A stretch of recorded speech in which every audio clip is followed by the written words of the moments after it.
नमस्कार, आप देख रहे हैं एसबीएन टाइम्स और मैं हूं आपके साथ मयंक शर्मा। आइए शुरुआत करते हैं आज की कुछ प्रमुख हेडलाइंस के साथ। मंदसौर के यातायात थाने के सामने युवक बाइक से फिसला, घायल युवक को यातायात पुलिस ने ऑटो रिक्शा से भेजा अस्पताल। पूर्व सैनिक संगठन व निमच डिफेंस एकेडमी ने राखी संग्रहण केंद्र बनाए। फौजी भाइयों के लिए राखी संग्रहण 26 जुलाई से लेकर 30 जुलाई तक नीमच में होगा। सीतामऊ थाना क्षेत्र में प्रशासन ने चलाया बुलडोजर, एनडीपीएस में फरार आरोपी के मकान को तोड़ने की कार्यवाही। मनासा विधानसभा क्षेत्र में पत्नी सरपंच तो अब पति भी बना उप सरपंच। ग्राम पंचायत चपलाना में उप सरपंच चुनाव हुए संपन्न। बुलेटिन में शुरुआत करते हैं मंदसौर की खबरों के साथ। मंदसौर यातायात थाने के सामने मंगलवार सुबह एक युवक बाइक से गिर गया, जो कि घायल हो गया। मौके पर पहुंचे आसपास के लोगों और यातायात पुलिस ने युवक को ऑटो रिक्शा की मदद से तुरंत इलाज हेतु अस्पताल भिजवाया। पुलिस से मिली जानकारी के अनुसार एक युवक जो कि बाइक से आ रहा था, तभी अचानक खुद ही बाइक स्लिप होने पर गिर गया, जिसमें युवक के मुंह पर चोट आई और वो घायल हो गया। दुर्घटना के बाद आसपास के लोग तुरंत युवक के पास पहुंचे। वहीं यातायात पुलिस टीम भी मौके पर पहुंच गई तथा ऑटो रिक्शा की मदद से तत्काल युवक को जिला अस्पताल इलाज हेतु भेजा गया। वहीं युवक का मोबाइल फोन और बाइक यातायात थाने पर रखा गया, जिससे पुलिस द्वारा पता लगाया गया कि युवक कौन और कहां का रहने वाला है। गिर गया है, क्या एक्सीडेंट का मामला क्या? ये पुलिस थाने के सामने ही है। कोई मोटरसाइकिल से जा रहा था, मेरे को लगता है खुद ही गिर गया है। कोई वाहन तो नहीं मिला उसके आसपास में, और उसके लगी है मुंह पे थोड़ी सी, तो एक ऑटो रोक करके ने अस्पताल भिजवा दिया है। सर कितने जने चोट लगी? नहीं, एक ही आदमी था, सिंगल ही था, और उसके मुंह में लगी है। थोड़ा सा ब्लड मुंह से आ रहा था, पर तुरंत अपने अस्पताल भिजवा दिया है। और उसका मोबाइल और मोटरसाइकिल थाने पे रखी है। देखते हैं कहाँ का रहने वाला है, उससे मालूम करते हैं। सर आपका शुभ ऐसे बलवंत सिंह। Thank you. प्राप्त जानकारी के अनुसार भूतपूर्व सैनिक संगठन एवं नीमच डिफेंस एकेडमी के द्वारा आने वाले रक्षाबंधन पर्व पर सरहद पर तैनात फौजी भाइयों के लिए राखी व स्नेह संदेश एकत्रित करने का कार्य किया जा रहा है। ये कार्य 26 जुलाई से लेकर 30 जुलाई तक किया जाएगा। जिन्हें भी रक्षा सूत्र और स्नेह संदेश फौजी भाइयों को भेजना है, वे शहर के PG college, Jaju college, Kendriya Vidyalaya, CRPF, Springwood school, Utkrisht school, Kothi school, girls school cantt, alpha school, convent school, Saraswati school में राखी और स्नेह संदेश यहाँ रखे बॉक्स में दे सकते हैं।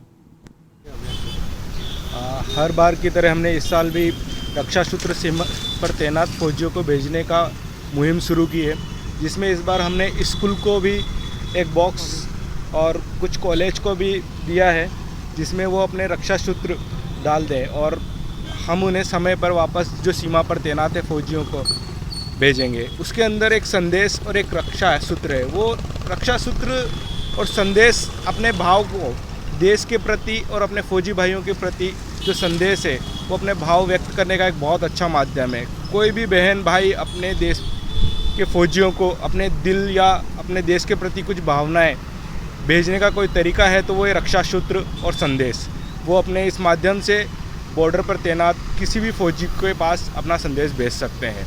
और ये मुहिम हर साल की तरह इस साल चली है और आगे भी चलती रहेगी। ये अभियान कितने तारीख तक चलाया जाएगा? ये अभियान 26 से 30 तारीख तक है। 30 तारीख को हम सारे बॉक्स कलेक्ट करेंगे और इनको जो भी फौजी की यूनिट बॉर्डर पे है उनको भेजी जाएगी। तो लगभग कितना लक्ष्य रखा गया है इस बार? तो इस बार हमने रखा है कि 1 से 1000 के आसपास हम राखियाँ भेजें। कहाँ पर भेजी जाएगी? जैसे कि लेह लद्दाख है, कुपवाड़ा का कुछ जो बॉर्डर एरिया है वहाँ पर है, ये भेजी जाएगी। और पुंछ रजौरी भी इस बार हम लोग भेजेंगे। आपका नाम?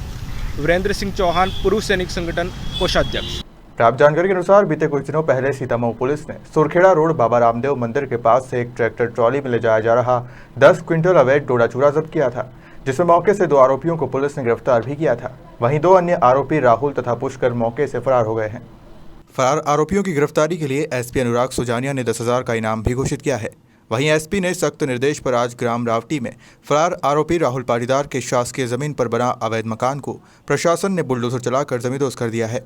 कार्यवाही के इस मौके पर सीतामऊ एसडीएम संदीप शिवा, एसडीओपी निकिता सिंह, थाना प्रभारी दिनेश प्रजापति, तहसीलदार वैभव जैन सहित प्रशासनिक अमला एवं पुलिस बल मौजूद रहा।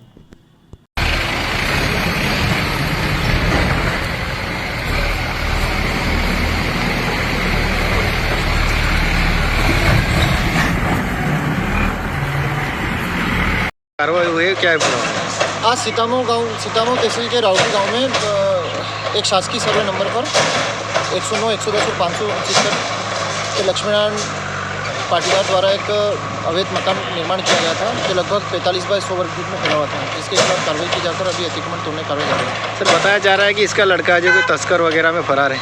हाँ, उनकी जानकारी है और उनके संबंध में थाना प्रभारी द्वारा प्रकरण भी दर्ज कर रखा है और उनके पिताजी द्वारा भी यहाँ पे अवैध अतिक्रमण बना रखा था, जिसको तोड़ने कार्रवाई की। भूमि से अतिक्रमण हटाया गया है, क्या है पूरा मामला? राहुल पिता लक्ष्मीनारायण पाटीदार निवासी राउटी से 10 कुंटल डोला चुरा मिला है। ये आरोपी फरार है और लगभग 10,000 का इनाम माननीय पुलिस अधीक्षक महोदय द्वारा इसको घोषित किया गया। आरोपी के पिता जो है उनके नाम पर शासकीय जमीन पर कब्जा कर रखा था, उनका कागज उठाया गया, अतिक्रमण तोड़ा गया। कितने करोड़ के करीबन का मकान होगा? जमीन लगभग 2 करोड़ की आकलन किया गया है। मनासा विधानसभा क्षेत्र में 102 पंचायतों पर आज मंगलवार को उपसरपंच चुनने की प्रक्रिया शुरू की गई। दिन भर अलग अलग पंचायतों के रुझान आते रहे, पर सबसे ज्यादा रोचक फैसला मनासा तहसील के ग्राम पंचायत चपलाना में हुआ। यहां नवनिर्वाचित सरपंच गुड्डीबाई के पति गणपत कुशवाहा उपसरपंच बने। अब गांव की पूरी कमान दोनों पति पत्नी के हाथों में ही रहेगी। यहां उपसरपंच का चुनाव निर्विरोध हुआ, जिसमें मौजूद पंचों ने आपसी सहमति से सरपंच पति गणपत कुशवाहा के नाम पर मोहर लगाई। आज हुए चुनाव में ऐसा पहली बार हुआ है कि सरपंच व उपसरपंच पति पत्नी बने हैं।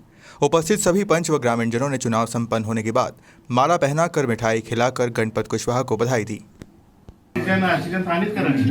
गांव चपलाना के नवनिर्वाचित सरपंच गुड्डीबाई गणपत कुशवाहा और आज उप सरपंच का चुनाव था, जिसमें गांव के सभी पंच गणों ने एवं वरिष्ठ लोगों ने मिलकर गणपत भाई कुशवाहा को निर्विरोध उप सरपंच के लिए निर्वाचित किया गया, जिसकी आज अभी अधिकृत घोषणा निर्वाचन अधिकारी द्वारा की गई एवं गांव के सभी वरिष्ठ नागरिकों द्वारा भाई गणपत कुशवाहा का स्वागत किया गया। कितना दोगे? गांव के सभी पंचगणों ने एवं ग्रामीण वासियों में सरपंच एवं सरपंच का मेरे ऊपर विश्वास करा। मैं पूरा गांव को मतलब अच्छे विकास कार्य पे ले जाऊंगा और सभी की समस्या हल करूंगा और मेरे से जो भी काम हर संभव हो सभी पूरा करूंगा। प्राथमिकता कौन से विषय पे रहेगी आपकी? साफ सफाई गांव की, स्कूल की, शिक्षा की, पानी की, ये हमारी प्राथमिकता रहेगी। और आपको जो यहाँ पे जिला पंचायत और जनपद में भी आपको स्पष्ट बहुमत मिला, आपके गांव की जो सदस्य है उसके बारे में आपको अच्छा सहयोग मिलेगा। मेरा दोस्त है, बिल्कुल ही मेरा साथ देंगे, मैं भी इनका साथ लूँगा और गांव को 4 चांद लगाएंगे, विकास कार्यों से आगे ले जाएंगे और 5 साल में अलग पहचान बनाऊं चपलाना की, ऐसी भी पूरी कोशिश करूँ। आपका शुभ नाम? गणपत कुशवाहा नाम। आज उप सरपंच चुनाव था गांव चपलाना में, जिसमें नवनिर्वाचित गुड्डीबाई गणपत कुशवाहा सरपंच हैं और उप सरपंच के लिए गणपत भाई कुशवाहा जो गुड्डीबाई के पति हैं। आपको सभी पंचगणों एवं गांव के नागरिकों ने सभी ने मिलकर हमने उनको उप सरपंच के लिए चुना, जिसे आज निर्विरोध निर्वाचित घोषित किया गया, जिससे गांव के सभी नागरिकों में बड़ी हर्ष है, खुशी है और विश्वास है कि दोनों मिलकर गांव में अच्छा विकास कार्य कराएंगे। मंदसौर जिले के रामगढ़ गांव के लोग पवित्र सावन माह में प्रतिवर्ष अनुसार इस वर्ष भी कावड़ यात्रा लेकर बाबा पशुपतिनाथ के दरबार पहुंचे और बाबा को जल चढ़ाया। दरअसल पवित्र सावन माह का दौर जारी है। बड़ी संख्या में भक्तगण भगवान भोले को खुश करने और पूजा अर्चना करने में जुटे हुए हैं। इसी बीच प्रतिवर्ष की भांति इस वर्ष भी बड़ी संख्या में कावड़ यात्री अष्टमुखी भगवान पशुपतिनाथ के दरबार में पहुंच रहे हैं। मंगलवार को जिले के गांव रामगढ़ के सैकड़ों भक्तगण बाबा पशुपतिनाथ के दरबार में कावड़ यात्रा लेकर पहुंचे। यात्रा में शामिल बड़ी संख्या में महिला पुरुष भक्तगण झूमते नाचते बाबा के जयकारों के साथ मंदिर पहुंचे।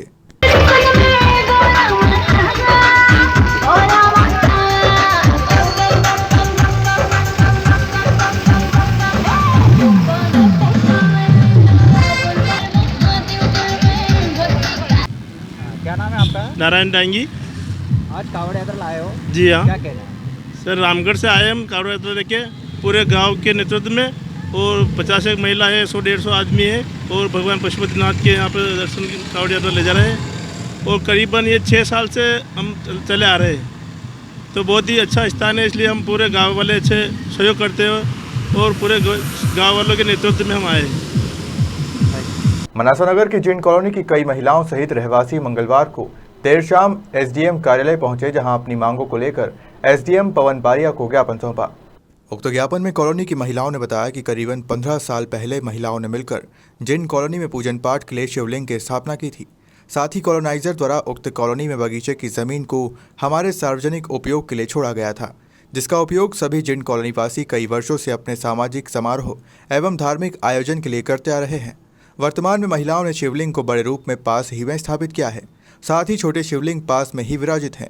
उन्हें अब तक हटाया नहीं गया, लेकिन शिव मंदिर स्थापना को लेकर परिवेश में कुछ लोग धार्मिक हिंसा को भड़काने का कार्य कर रहे हैं। मंदिर व बगीचे को लेकर कुछ हिंसक लोग आपत्तियां लगा रहे हैं, जो कि हमारी कॉलोनी के रहवासी नहीं हैं। कुछ चुनिंदा लोग हैं जो भ्रामक माहौल फैलाकर मनासा शहर जैसे शांतिपूर्ण जगह की शांति भंग करना चाहते हैं, जबकि इन लोगों का उक्त बगीचे पर कोई अधिकार एवं आधिपत्य नहीं है। सांप्रदायिक सौहार्द को बिगाड़ने वाले लोगों के विरुद्ध कार्यवाही की मांग करते हुए महिलाओं ने एसडीएम पवन बारिया को ज्ञापन सौंपा। साथ ही विधायक कार्यालय व मनासा थाने में हस्ताक्षरित ज्ञापन सौंपते हुए उपद्रवियों के खिलाफ कार्यवाही की मांग की है।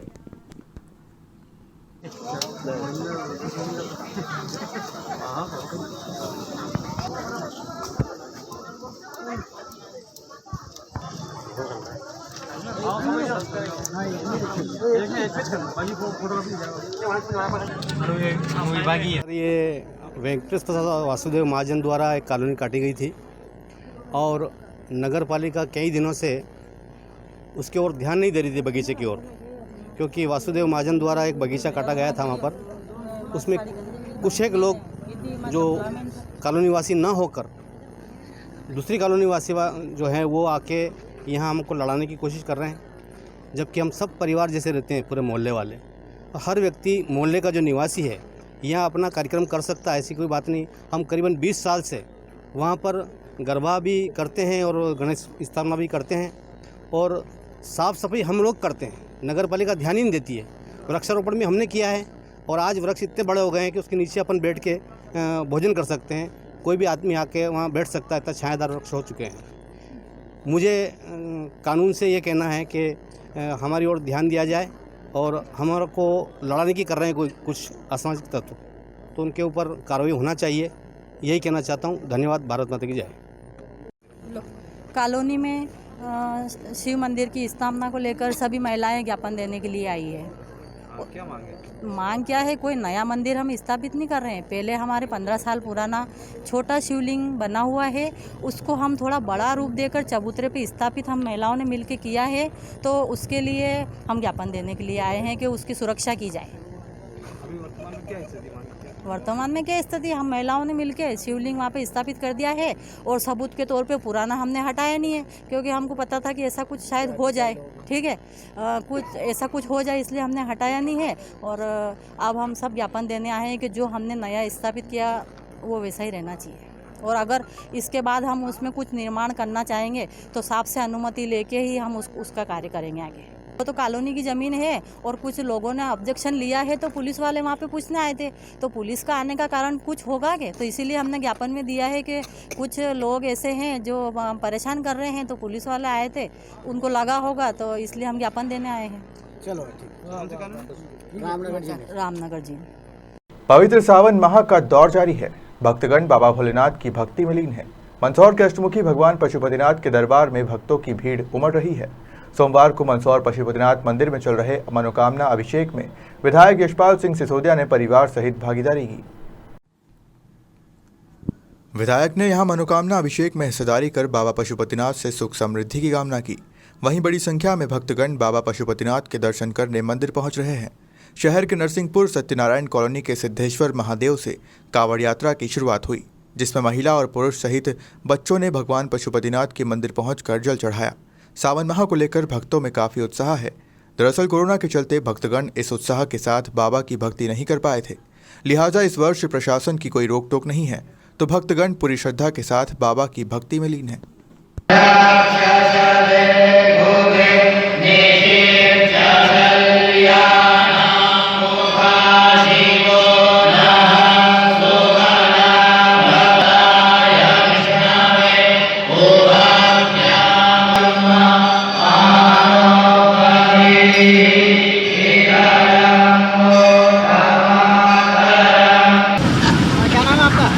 दिनेश कुमार सेठिया।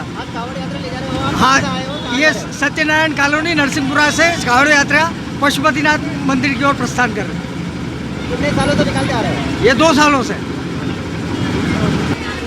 क्या नाम आपका? संतोष सालवी। आज कांवड़ यात्रा ले जा रहे हैं, कहाँ से आए हो, क्या है? हाँ, भगवान भोलेनाथ का जो श्रावण मास चल रहा है, पूरा एक महीना जो भोलेनाथ का महीना होता है, इसमें भगवान अष्टमुखी पशुपतिनाथ का जलाभिषेक करने के लिए हमारे नरसिंहपुरा सिद्धेश्वर महादेव मंदिर से कांवड़ यात्रा निकाली है, जिसमें हम भगवान भोलेनाथ अष्टमुखी पशुपतिनाथ का अभिषेक करेंगे। आस्था है, विश्वास है, परंपरा है, श्रद्धा है, भावना है। अष्टमूर्ति भगवान पशुपतिनाथ महादेव का ये भव्य और दिव्य मंदिर शिवना के तट पर शिव और शिवना का जो संगम है वो अद्वितीय है। अष्टमुखी नयनाभिराम यह दिव्य प्रतिमा है और श्रावण मास में जिस प्रकार से श्रद्धालुओं का जो यहाँ पर एक भाव है और जिस प्रकार से यहाँ पर अभिव्यक्ति है, और मुझे भी सौभाग्य मिला कि श्रावण मास के इस दूसरे सोमवार को जो मनोकामना अभिषेक है, और मनोकामना अभिषेक की जिस प्रकार से शुरुआत हुई थी और पशुपतिनाथ मंदिर प्रबंध समिति ने इसको निरंतरता प्रदान करी है। देखिए, अभिषेक में बैठना, श्रावण मास में पूजा अर्चना करना, भगवान शिव के भोले के श्री चरणों में आना, ये हम सबको सुखद अनुभूति देता है। भगवान पशुपतिनाथ महादेव के इस परिसर में विकास को लेकर के हम सब जुटे हुए हैं, क्योंकि लोगों की श्रद्धा है, लोगों की भावना है। श्रद्धालु चाहते हैं कि मंदिर का और अधिक विकास हो, और इस दिशा में हमने काफ़ी कुछ प्रयत्न किए हैं भगवान की कृपा और आशीर्वाद से। आज सब परिवार मुझे आने का सौभाग्य मिला और मैंने लगभग 1 घंटे तक ब्राह्मणों के द्वारा जो मंत्रोपचार के साथ मनोकामना अभिषेक को संपन्न कराया। यह सशुल्क था, लेकिन पशुपतिनाथ मंदिर परिसर में जिस प्रकार से श्रद्धालुओं की जो एक आस्था निरंतर बढ़ रही है, और इस बार तो हमको सौभाग्य मिला है कि शिवना का शुद्धिकरण पर्यावरण के दृष्टिकोण से 30 करोड़ रुपए की राशि हमको प्राप्त हो गई है। निर्माण एजेंसी भी तय हो गई है। अब शिवना का जो 8 किलोमीटर का जो एक भूभाग था, जो गंदे नाले इसमें आकर के मिलते थे, जल कुंभी इसमें हो जाती थी, इसको पवित्रता प्रदान करने को लेकर के, शुद्धता को लेकर के मध्य प्रदेश शासन के जो PIU विभाग है, उस PIU विभाग ने सारे प्रोजेक्ट को अपने हाथ में लिया। मैं भारत की सरकार का और राज्य की सरकार का आभार व्यक्त करता हूँ। और 1008 शिवलिंगों का जो मंदिर की स्थापना पिछले दिनों हुई है, माननीय मुख्यमंत्री जी ने 8 मई को जिसका विधिवत रूप से उद्यापन किया था, मंदिर का श्री गणेश हुआ था, वो भी अद्वितीयता लिए हैं। और महाघंटा भी यहाँ पर स्थापित हुआ है। जनभावना के साथ इस महाघंटे की स्थापना की थी, और इसको लेकर के हम सब अभिभूत हैं। और इस से समाचार पत्रों के माध्यम से, प्रिंट मीडिया के माध्यम से, इलेक्ट्रॉनिक मीडिया के माध्यम से, प्रचार के माध्यम से आप सबने जो सहभागिता दर्ज कराई है, मैं हृदय से उनका आभार व्यक्त करता हूँ। श्रावण मास में भगवान पशुपतिनाथ महादेव का जलाभिषेक करने का, और हम तो प्रतीक्षा कर रहे हैं कि कब श्रावण मास में शिवना मैया उफान पर आवे और स्वस्फूर्त शिवना के जल से यह प्रतिमा जलमग्न हो। मंदसौर शहर के खानपुरा में भावसार समाज द्वारा आयोजित की जा रही शिव महापुराण कथा का सोमवार को समापन हुआ। इस मौके पर भगवान शिव की पूजा अर्चना कर कथा का समापन किया गया। शहर के खानपुरा में भावसार समाज महिला मंडल द्वारा चारभुजानाथ मंदिर में शिव महापुराण कथा का आयोजन विगत 18 जुलाई से किया जा रहा था, जिसका समापन 25 जुलाई को हुआ। कथा का वाचन पंडित वासुदेव जी शर्मा के द्वारा किया गया। बड़ी संख्या में कथा के दौरान भक्तजनों ने पहुंचकर कथा का श्रवण किया और धर्म लाभ प्राप्त किया। कथा के समापन अवसर पर बड़ी संख्या में महिलाओं ने एकत्रित होकर भगवान शिव की पूजा अर्चना की।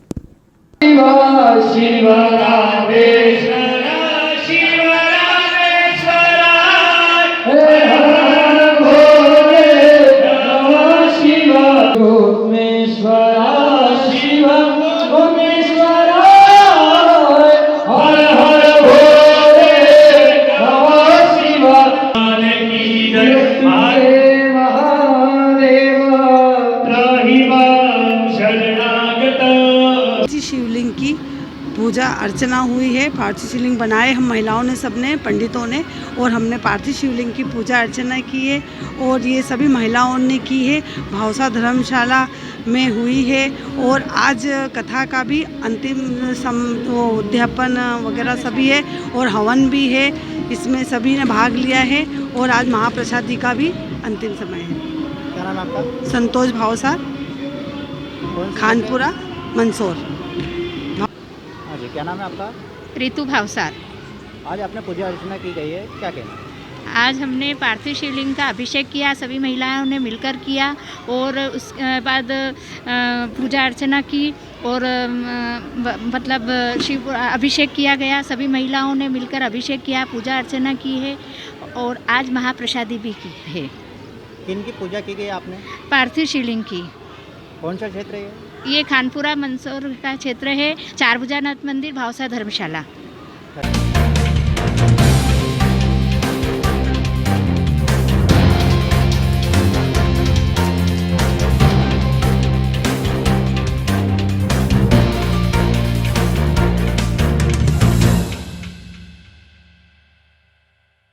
बुलेटिन में रुक करते हैं नीमच की खबरों की तरफ। मंगलवार को नीमच कलेक्टर कार्यालय पर ग्राम पंचायत पलसोड़ा के अंतर्गत आने वाले गांव भोपालगंज के पंच उम्मीदवार कालूलाल ने ग्रामीणों के साथ शिकायती ज्ञापन दिया।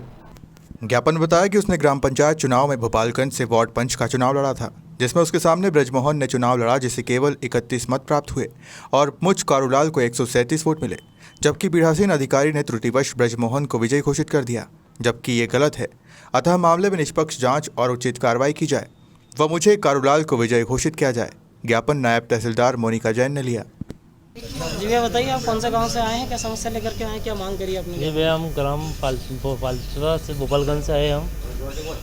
जी भैया, हम जो जैसे कि हम पंच के चुनाव लड़े थे, जो इसमें अपने 137 वोट आए थे भैया। विपक्षी के ब्रजमोहन पिता बाबूलाल के 31 वोट आए थे जी। पीटीसीन अधिकारी ने भैया जो उन्होंने ये घोषित कर दिया है कि आप जीते हुए हो वहाँ पे। तो फिर बाद में उन्होंने क्या मालूम क्या किया पीटीसीन अधिकारी ने, जो बाद में हमारा सारणीकरण देखा, जब जो याचिका मालूम पड़ी पंचायत के वहाँ लगी, तो उसमें देखा अपना नाम ही नहीं आया। 15 नंबर वार्ड में उसका ब्रजमोहन पिता बाबूलाल का आ गया। ये हमने उनको बोला कि जी सर, आपने ऐसे कैसे क्या कर दिया, जीते हुए का हरा रहे हो, हमने रैली निकाली, गाँव हमारे साथ है, फिर आप 31 वोट वाले कैसे जिता रहे हो? क्योंकि नहीं, हमने जो लिख दिया सो लिख दिया, आप कुछ नहीं होने वाला तुम्हारा। तो ये क्या है फिर मतलब जीते हुए उम्मीदवार आप हो और घोषणा हो चुकी है। हाँ, ब्रजमोहन को कितने वोटों से जीता होगा? ओनली 31 वोट है ना उसके, तो बस 31 जीता हुआ। में आपको कितने वोट बता रहे हैं? 106 वोट से जीता है। नहीं, सारणी में तो 31 वोट, इसमें तो नहीं, उसका नाम बता रहे हैं ना, वो जीता हो गया। अपने तो 137 वोट आए थे। मंगलवार को नीमच कलेक्टर कार्यालय स्थित सभाकक्ष में कलेक्टर जनसुनवाई का आयोजन किया। सुबह 11 बजे से जनसुनवाई प्रारंभ हुई। जनसुनवाई में एडीएम नेहा मीणा और जिला पंचायत के सीईओ गुरुप्रसाद ने शिकायतकर्ता और आवेदकों के आवेदनों की सुनवाई की। इस दौरान बड़ी संख्या में जिले के दूरदराज से भी शिकायतकर्ता और आवेदक पहुंचे। उन्होंने शासन की योजनाओं के लाभ न मिलने, शासकीय कार्य में हो रही परेशानियों, आवास योजना, अतिक्रमण, भ्रष्टाचार इत्यादि विषयों की शिकायत की। इस दौरान विभिन्न विभागों के जिलाधिकारी भी मौजूद रहे, जिन्हें शिकायतों के त्वरित निराकरण के निर्देश वरिष्ठ अधिकारियों ने दिए।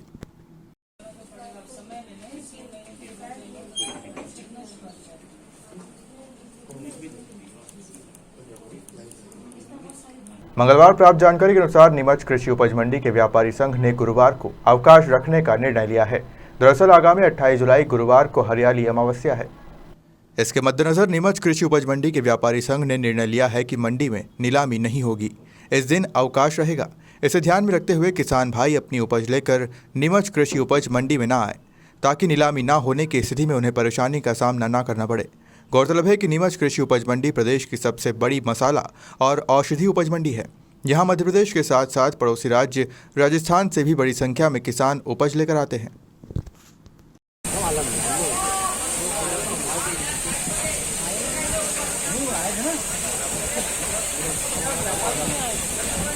मंगलवार को दिव्यांग ज्योति संस्था के पदाधिकारी और कार्यकर्ता नीमच कलेक्टर कार्यालय पहुंचे, जहां उन्होंने कलेक्टर के नाम एक ज्ञापन दिया। ज्ञापन के माध्यम से मांग की गई है कि नीमच जिला चिकित्सालय में विगत 18 माह से ENT डॉक्टर उपलब्ध नहीं है, जिसके अभाव में मुकबधिर दिव्यांग भाइयों को बोर्ड का प्रमाण पत्र प्राप्त नहीं हो रहा है। यदि 10 अगस्त तक उनकी समस्या का समाधान नहीं होता तो वे 11 अगस्त से धरना प्रदर्शन करेंगे। वहीं अधिकारियों ने उचित कार्रवाई का भरोसा दिया है। हम लोग आज यहाँ दिव्यांग ज्योति संस्थान के माध्यम से आए हैं और ज़िले के दिव्यांगों को पिछले 18 महीने से ENT डॉक्टर के अभाव में ANT अभाव में मूक बधिर दिव्यांग भाइयों को फ़ायदा मिल नहीं पा रहा है शासन का। मेडिकल प्रमाण पत्र उनके बन नहीं पा रहे हैं और अस्थि रोग विशेषज्ञ पिछले 1.5 महीने से मेडिकल बोर्ड की टीम में उपलब्ध नहीं है। तो हमारी मुख्य मांग यही जनसुनवाई में आने का कारण यही रहा कि शासन किसी भी हालत में वैकल्पिक व्यवस्था करें। और जिले के दिव्यांग 1.5 साल से परेशान हो रहे हैं, ANT रोग विशेषज्ञ के कारण, अस्थि रोग विशेषज्ञ के कारण 1.5 महीने से परेशान हो रहे हैं। तत्काल इसकी व्यवस्था करें। अगर शासन 10 अगस्त तक की व्यवस्था नहीं करता है तो हम 11 अगस्त को धरना प्रदर्शन कर शासन का ध्यान आकर्षित करने की कोशिश करेंगे। इसकी जवाबदारी शासन की रहेगी। अभी लगभग कौन कौन से डॉक्टर उपलब्ध हैं? अभी हम मनोरोग विशेषज्ञ उपलब्ध हैं और नेत्र रोग विशेषज्ञ 2 डॉक्टर उपलब्ध हैं, जबकि वहाँ 4 डॉक्टर या 5 डॉक्टरों की टीम उपलब्ध होना चाहिए, पर 2 डॉक्टरों से काम चल रहा है। तो ये जो डॉक्टर की आप मांग कर रहे हैं ये कब से नहीं है? ये ANT डॉक्टर पिछले 18 महीने से नहीं है मेडिकल बोर्ड के पास। हर सोमवार को एकल गिनती लगती है। 18 महीने से मैं लगातार देख रहा हूँ ANT डॉक्टर नहीं है और मेरे मूक बधिर भाई हमेशा परेशान हो रहे हैं। इस बात प्रमाण पत्र बन नहीं पा रहा है, शासन की सुविधाओं को लाभ नहीं मिल पा रहा उनको।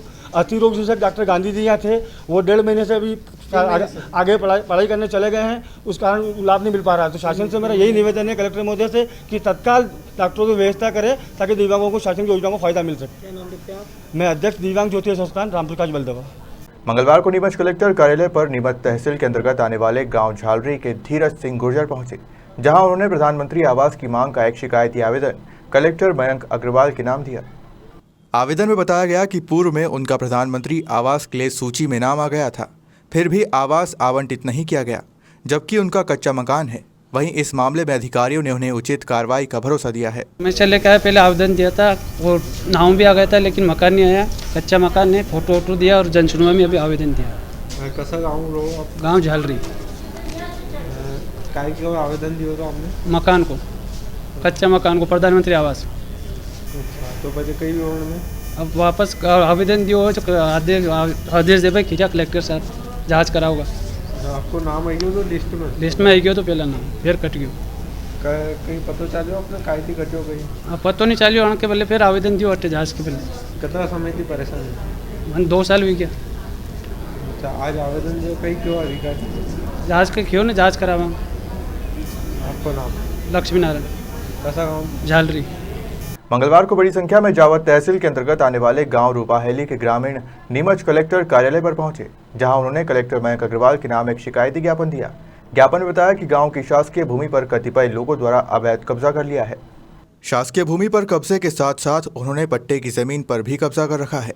अतिक्रमणकर्ताओं ने शमशान घाट, पेयजल, कुएं, गोचर की जमीन आदि स्थानों पर अवैध अतिक्रमण कर लिया है, जिसके चलते ग्रामीणों को काफी परेशानी का सामना करना पड़ रहा है। ग्रामीणों का आरोप है कि विरोध करने पर अतिक्रमणकारियों द्वारा अभद्रता की जाती है, जाति सूचक शब्दों का प्रयोग किया जाता है, धमकाया जाता है। वहीं मामले में अधिकारियों ने उचित कार्रवाई का भरोसा दिया है।